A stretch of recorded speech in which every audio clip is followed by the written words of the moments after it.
Hai fun people, pernah dengar nggak istilah orang kaya makin kaya? Ternyata istilah ini beneran ada loh. Orang kaya memang punya mindset keuangan yang beda dari yang lain. Mereka juga punya cash flow yang positif.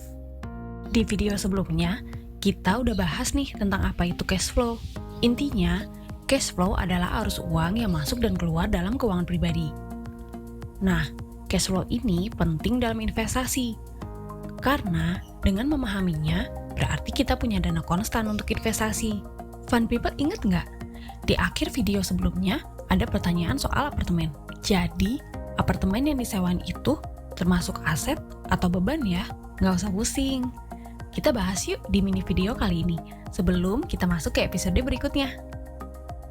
Pertama, kita kenalan dulu ya sama aset dan beban. Menurut Robert T. Kiyosaki, aset adalah apapun yang dapat mendatangkan hasil. Beban atau liabilities adalah apapun yang mengakibatkan pengeluaran.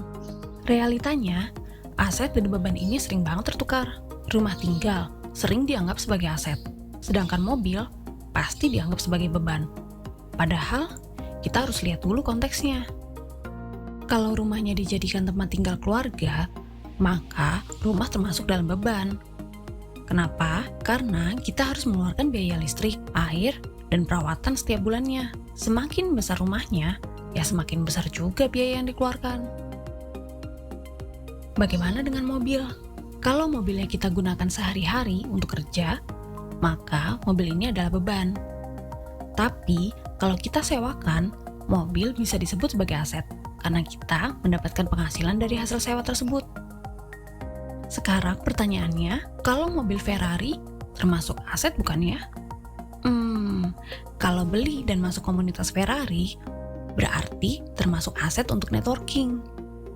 Tapi, kalau cuma dipakai untuk jalan pas weekend, ya mobil ini jadi beban aja fun people. Jadi, apa ya rahasia orang kaya bisa makin kaya? Kalau kita tarik kesimpulan dari episode-episode sebelumnya, orang bisa kaya dan sukses karena mereka punya tujuan keuangannya. Mereka juga bisa atur cash flow-nya dengan baik dan positif.